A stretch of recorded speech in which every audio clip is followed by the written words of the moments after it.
Don Mazzella here for Small Business Digest. We're about to tackle for the upteenth time with this show about an ongoing question. Sales says one thing, and marketing says another, and somewhere in between is the truth. So we have with us Drew Cesario today. We're going to talk about it. Drew, welcome to the program. Thank you for having me on, Don.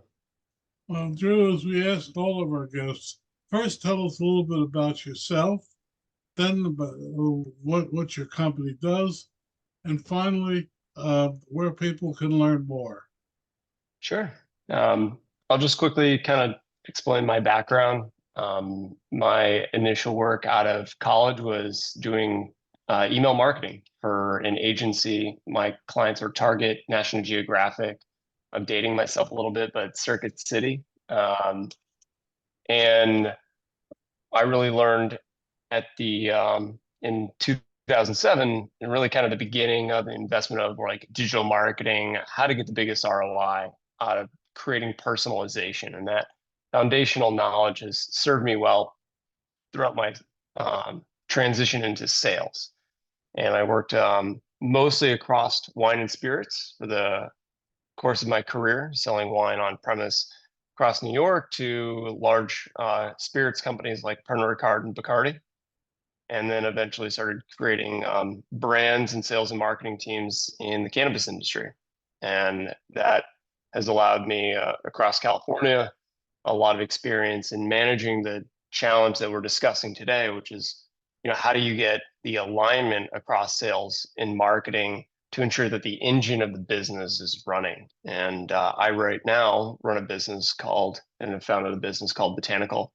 And that's essentially what we look to do. What a newer term is called is revenue operations.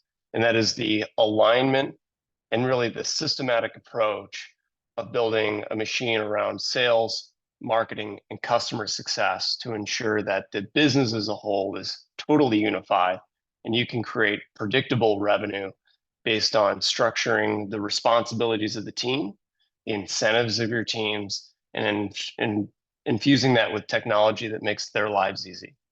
And your website? botanicalgrp.com. Okay. Yeah.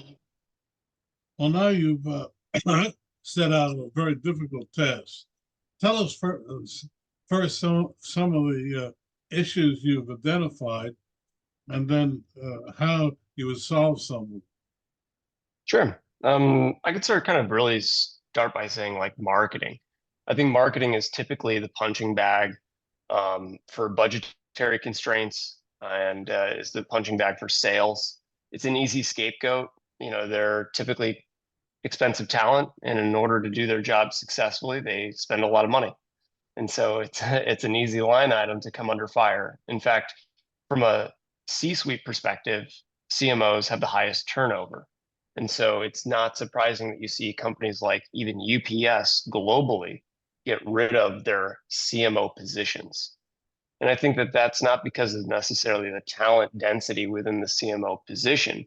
I think it's a misalignment with the energy that they're putting into their programs in ensuring that that's tied to results.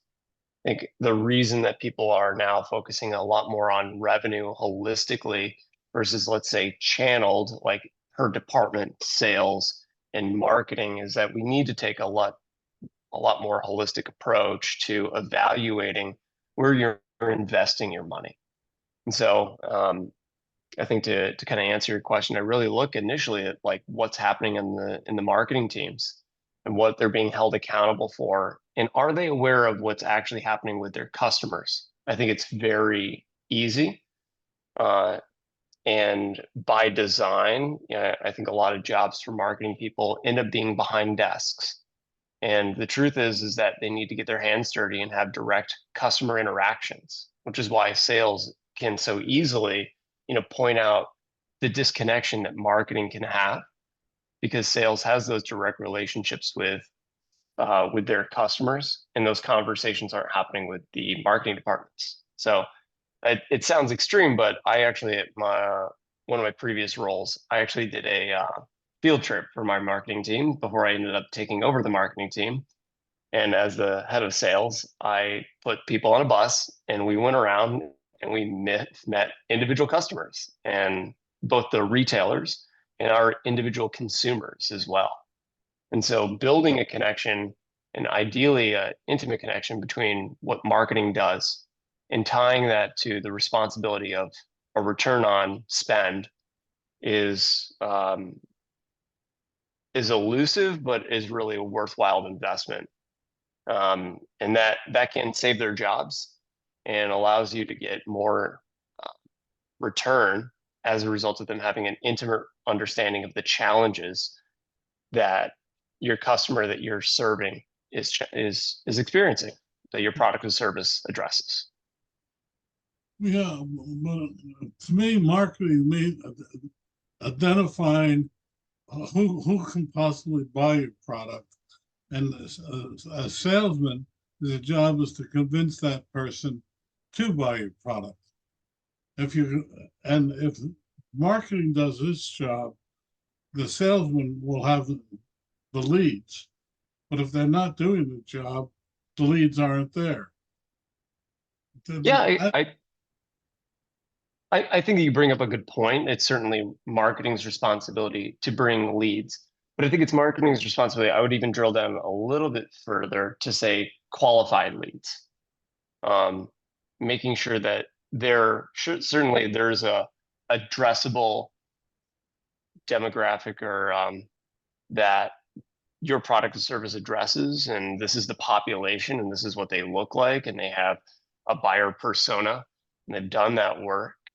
But the positioning of the product or service, creating the content around the education, and I think it's marketing's job to create the lubrication between the friction of awareness into qualification conversations. And so I think moving them a little bit further into the sales process and holding them accountable for results allows them to look at more important metrics that allow them to protect their jobs and the investments around the marketing functions that they're doing. Um, I think that's a lot more work. It sounds like a little bit more admin work, but if you have the right technology instilled in the process, you're getting better results and you're able to measure those results. okay. So let's just go down this path a little bit further. Sure. Uh, if you didn't have marketing, your salespeople would have been in effect be shooting in the dark. How do you get the salespeople? Let's say you've neutralized your marketing department. How do you get your salespeople to identify the best possible targets? Sure. Are you saying in this example, marketing just as a function doesn't exist? Yeah. I mean, I think it really depends on the industry. And certainly, are you B2B or are you B2C? I think you've seen this explosion of outbound messages, which I would say blur the lines between sales and marketing. That was popularized by Salesforce as a function that we now call sales development representatives. And they really straddle outbound messaging and demand generation into a sales process and pipeline. And so if you want to go this far as completely eliminating the marketing position, then somebody needs to have the specialization around outbound outreach and demand generation. And that typically in a sales position or department ends up playing in a role as sales development representative. And those are positions that do well in SaaS products, areas with large or industries with large total addressable markets where you can, let's say, outreach, a couple thousand people a month, and it's not going to burn through the potential customers that you have. So there are ways to get a lot more leaner if you want to index the investment in the sales side and minimize it on the marketing side. Hmm. See, I've run sales forces, and uh, basically they're either the most ambitious people I know or the laziest people I know. There's very little in between. Because but when I say lazy, the salespeople say, "Give me the leads, and I'll go out." And or the really good ones say, "Just give me a list and let me worry about it." Uh, and I don't know which does a better job, but I always feel that the company is shortchanged because there should be a happy medium. Oh, I wonder your thoughts on that. You're saying that the lazier people, they want a list of leads and then kind of be left alone to, let's say, work and mine those leads for opportunities. And the most aggressive, um, you'd say busiest, or when you say um, successful or busiest, are you talking about people who are delivering results? Well, it's interesting. I've seen both types of people succeed. Mhm. One, Oh yeah. on the left hand side, they do it simply by just being dogged about it. You know, let's make 60 calls today. And the other side of it, I'll only make 7 calls, but I'll make them the highest quality calls. And so, and somewhere in between are the really mediocre ones. Those are usually the ones that fail. Um, but but what I do see is, regardless of which side they're on, that they're always looking to the marketing department to do something. But Hmm. in the end, if they don't do their job, no matter how good the marketing is, it's not going to. They're not. No one's going to succeed. Certainly. Yeah, there's a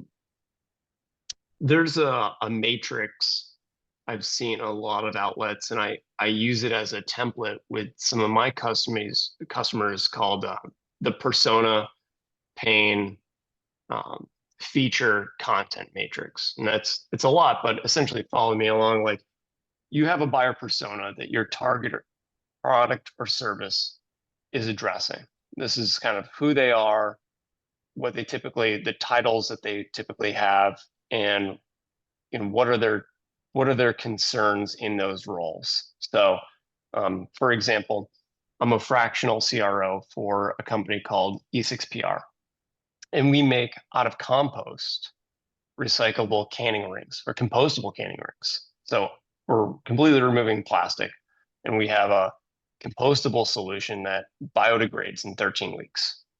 So we target brewers and owners of breweries of certain sizes, and that is our buyer persona. So we call Owen the owner and Bob the brewer. Keep it real simple. And we kind of know what are their pain points around price and operational efficiency that we need to address. And so these are the buyers. Their pain is the fact that they do not want to continue to pollute the world with plastic on their canning lines. They want to just eliminate plastic. And in countries like Canada, they actually need to, by regulation coming up, get rid of plastic in their canning packaging. And so we actually have a fair amount of content around how our solution addresses their problem, and the applicators that we have can ensure that they do not skip a beat with their operations to make their life easy. And they can make this switch in a matter of putting down a deposit and us coming in and installing this for them. And that, as a content piece, lives in a lot of different ways because people learn and they engage with content in a lot of different ways, whether it be through Instagram or through a static PDF. And then those are used as sales assets Hmm. for our sales team. And those content matrix, these are the features of what we offer.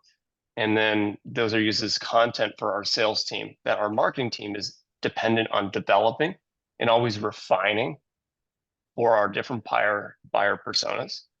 And then we go out and address directly through outbound messaging or through conferences and we put this in the hands of buyers, get feedback. Is this answering what we're hoping to answer, so we can continue to evolve it? Nothing's evergreen, right? We want to continue to develop a better piece of information in an abbreviated amount of time, and that should unlock the right questions in our sales process to move them through. Because I think if both marketing and sales are focusing on what is in it for the company, they're doing it all wrong. We should really be thinking about, even in the deal stages of our CRMs, how are we moving along the process in the best interest of the customer? And if you're customer centric, your marketing content's customer centric, and your sales team's approaches are customer centric, then you're genuinely looking out for the interests of the customer. They can feel that, and conversion rates go up. And because you're fitting the product or service to the challenges that they're having. Does that answer the question you had? Kind of went on a bit of a tangent. No, it's such a to me a critical question that the people companies deal with every day. To me, I'm more of a touchy-feely type person. To me, it always counts who the people are that are selling and who the people are that are marketing. And oftentimes, no matter what system we put in, it's if the people failure that cause the failure. How do you determine what makes? Let's start with the sales side. What makes a good salesperson, in your view? Sure. I think a curious, empathetic individual that's hungry. I think you need people, especially nowadays. I I think that we are getting sold to more than we ever have, like not by multitudes of 10, 20%, but we are inundated from advertising and from sales opportunities in our inbox, whether we opt into things or not, and it's obnoxious. And I think in order to cut through the noise, you need individuals that are leading that communication on behalf of your company empathetically and curiously, that is in the best interest of actually the customer. And if you can continue to position, they have the the individual capacity for empathy and curiosity, they can explore, does this genuinely fit our product or service, the challenges and priorities of your potential customer? And they can explore that. And I don't think like we're in the days anymore where like salespeople can get people. The reason that revenue operations is getting a lot more attention is because it's very flywheel centric versus sales funnel centric. The sales funnel centric is really around the idea that we're bringing in always new leads, we're moving them through this process, and then as soon as they become a customer, we like forget about them and we deprioritize customer success. And nowadays, you need social proof through referrals. You need repeat customers. Those customers that were once your buyers are most likely moving to other companies after a few years, and those can become new customers. And so keeping customer success actually an element of this sales and marketing mix sounds like a lot of work, but it truly isn't. And it's a little bit of upfront work that aligns all of the incentives across sales, marketing, customer success towards the engine of revenue across your company. So I know I got a little bit off topic, but really prioritizing the empathy of and the priorities of your customers, and that being a core element of like the sales persona, because a happy customer afterwards, I mean, is just invaluable. I mean, it's absolutely invaluable to have customers on your behalf talking about how great of a service product you have. And that matters more than closing sales today. You're really planting seeds for tomorrow. And you can do that simultaneously. It doesn't have to be one or the other. But now, on the other side, what do you think makes up a good marketing person? I don't think there's much difference. Except I think that it's probably skill set and preferences. I think salespeople like myself, I like talking. My girlfriend, uh, kind of laughs at me a little bit, but I could talk all day. I like I like figuring out what's other people Well, are dealing with, and I think marketing people might be, maybe a tad more um, curious and not as customer facing, not as customer facing, but still has a finger on the pulse of the individual customer and the challenges they're having and who they're serving. well, yeah, but it seems to me that the world today seems to be saying the data is the answer. Um, do you agree with that, or do you think we still need a lot, what I call adding yeast, which is an intuitive ability to understand who's your audience? Yeah, I mean, I think you bring up a good point that I didn't mention because I think it is table stakes, is like a penchant for understanding how to use and manipulate data.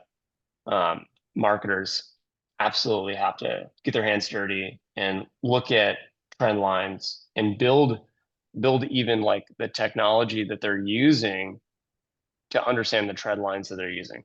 To be a marketer nowadays, you've really got to understand the tech stack or the technological platforms that are coming out nearly, I mean, especially with AI, like every 6 months, there's a refresh of incredible tools. And if you don't know how to navigate all those and the signals that they're able to give you, if you're not like adept or at least know the importance of those tools, then it it doesn't really matter like if you're empathetic or all those things, to your earlier point, like you really have to be able to know where your audience lives and how to speak their language and position your product or service in that, and mining the data around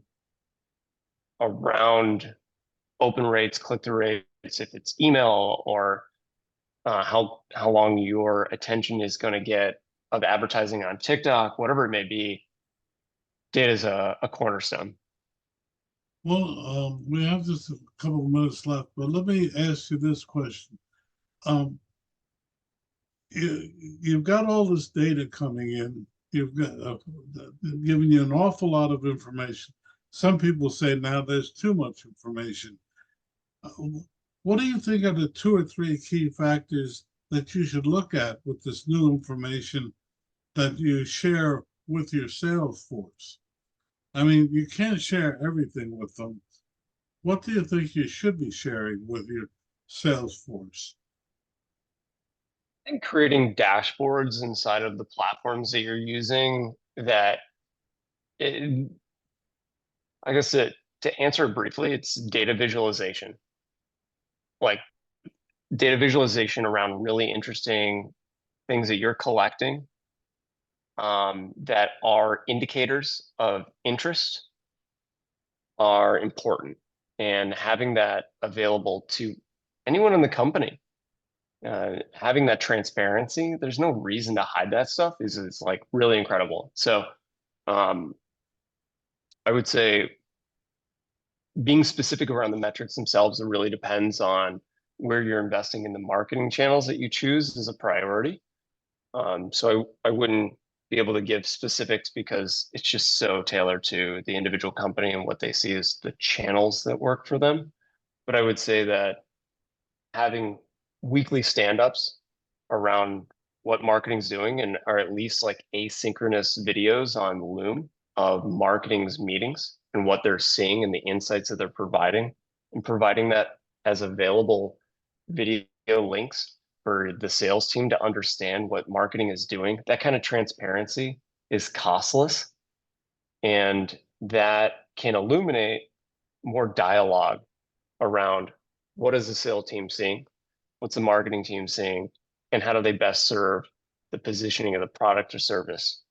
And that's, I mean, that legitimately is a Loom link, and you just click record like you are right now, and that can add a lot of insight into into what the sales team's doing and how the marketing team's going about positioning and the copy that they're using to talk about the product or service.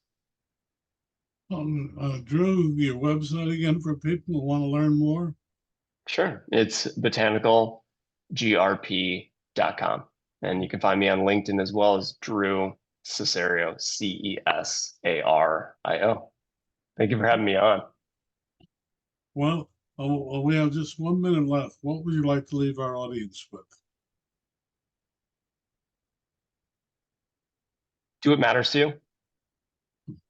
Okay. I would say that the priority here is while you're here and you have this exciting life, I would say sounds might scary to maybe do the things that don't matter to you, and it's easier to continue to do stuff that you don't care about. But truth is you'll get out of bed in the morning and be refreshed if you're doing the stuff that you care about, and do hard things and do it for a long time. And there's a lot of success and compound growth and success that comes from those things.